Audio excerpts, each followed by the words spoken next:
Ah, Mr. Marston. How are you, sir? I'm all right. I met up with your friend, Seth. Oh, Seth of the Dead. Yes, interesting fellow. You don't meet many men these days with the moral fortitude to cut straight to the chase like that, do you? Thankfully not, Mr. West Dickens. Yes, contemporary society is remarkably harsh on professional exhumers. But did you know that in ancient Egypt, it was an art form valued more highly than literature?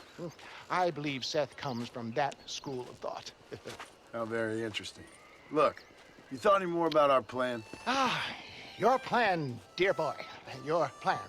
I am merely the help, not mercifully the arbiter of wisdom. What you are, dear boy, is the man whose life I've saved twice now. A man who sells lies and deceit to unwitting people. A man who, if he doesn't help me, I won't think twice about putting a bullet through his skull, feeding to the vultures myself. You see, Mr. Marston, you have the exterior of a violent man, but the soul of an angel, and that is what I think I cherish most about you. That's what I thought. But before we can attend to your particular problems, we need some extra lubricant to oil the machinery of business. And this being America, that lubricant with which we concern ourselves is money. Money? What are you talking about? Oh, we need weapons. Armor plate for the wagon, extra hands, and I need some danger money. So, let's sell some more of these cures. Sell cures? Around here? Do you want to see me lynched? Oh, no. The sport of kings. Racing, my friend. The sport of kings. A noble activity without reproach. Exactly the kind of activity where a lying, cheating degenerate like myself can prosper. But come, let's finish the loading and we'll discuss it as we drive.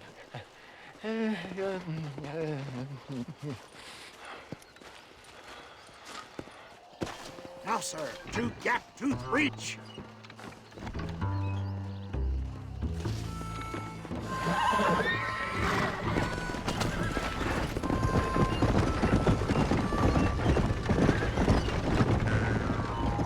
Seth is an interesting fellow, is he not? I wouldn't say interesting, more deeply disturbed. I can see why you two get along. I see the good in everybody, John. It's a flaw of mine. I have a soft spot for life's flotsam and jetsam. Connection with him more like. You and Seth have a lot in common. You both rob people for one. Mind you, at least he waits until they're dead. Ah, my dear boy, nobody is more critical of drinkers than a drunk who's mended his ways. What are you talking about? Come on now, John. I've heard about you. You spent your life robbing people. It's a little inappropriate to be taking the moral high ground now. I had the courtesy to put a gun in their face. Whatever helps you sleep easily at night. We stole from those who had too much. We tried to give to those who had too little. And Robin Hood with spurs. Oh, romantic. You expect me to believe that poppycock? Maybe I'll have the good fortune to be able to leave my nefarious life behind one day and work on the government's dime. Don't talk about things you don't understand. Dear, oh dear, simmer down, my boy. You need to start appreciating your friends more. Folks around here don't see you as any different from Bill Williamson. I didn't think I'd have to huckster snake oil and dig up the dead, that's all.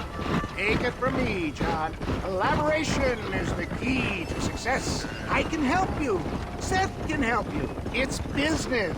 Nothing more, nothing less. There's no need to make it quite so personal. Suits me.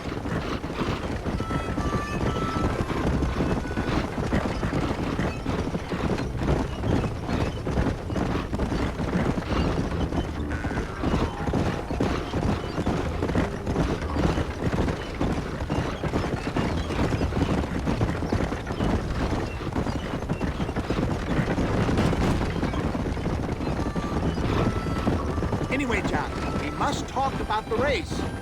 Yes, the race. Oh, come on. Time to purge that negativity and start thinking like a winner. You're going to have a whale of a time. They've been holding these chariot races in New Austin for as long as I can remember. And we need the money. Why aren't you racing then? Me? Oh, no. Not my thing at all. You've already proved yourself more than adept at the reins, my dear boy, and under some stress. These races are Byzantine in their ferocity, and the terrain is treacherous. People will do just about anything to win. Men die. It's a marvelous spectator sport. Sounds like fun. And you are my wild card, John. They won't be expecting you. So what's your role in all this? Think of me as your spiritual guide. Do I have to? You are a free man, of course, but I strongly recommend it. Imagine, just for today, you are not an aging bounty hunter, and I am not an avant-garde business pioneer. No, sir.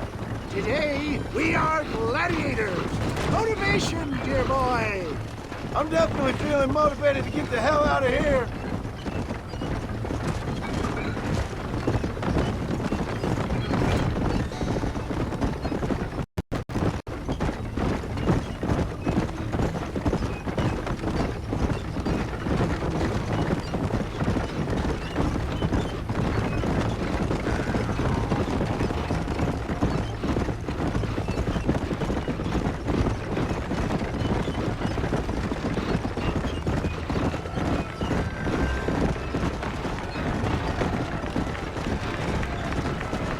Here we are, John. Gap tooth breach.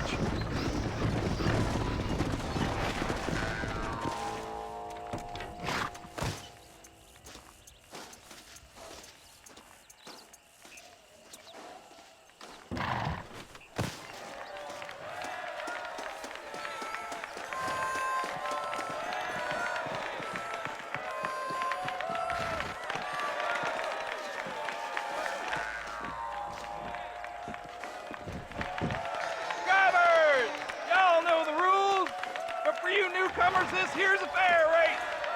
Keep to your manners and let the faster cart pass.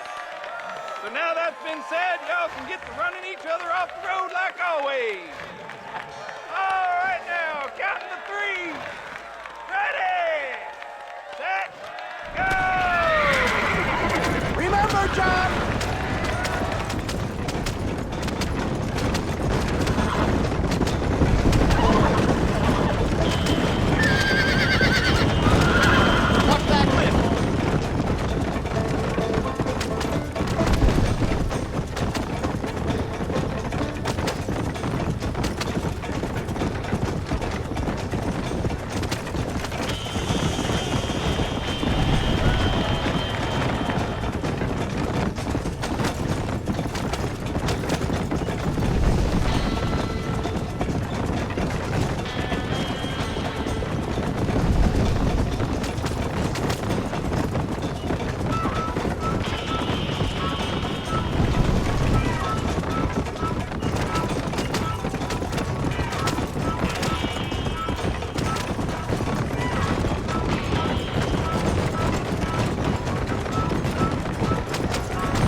Thanks, mister.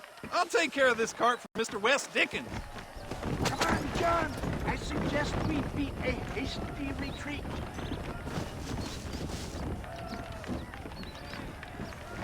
Right, best remove ourselves from the stage before somebody decides they want their money back. Fine by me. Wasn't that fantastic? The cheers of the crowd, the thunder of the wheels. The fallen rocks, the homicidal maniac. Oh, come on, John. Even a cold-hearted misanthrope like you must have found that just the tiniest bit exhilarating. Not the friendliest bunch, are they? They take the racing very seriously in these parts, and your participation was not entirely pre-approved. That was clear. Ah, sport, war, and heartache. The guilty pleasures of mankind since the dawn of time. I'd get away from the men we just swindled before you start waxing too lyrical. Of course.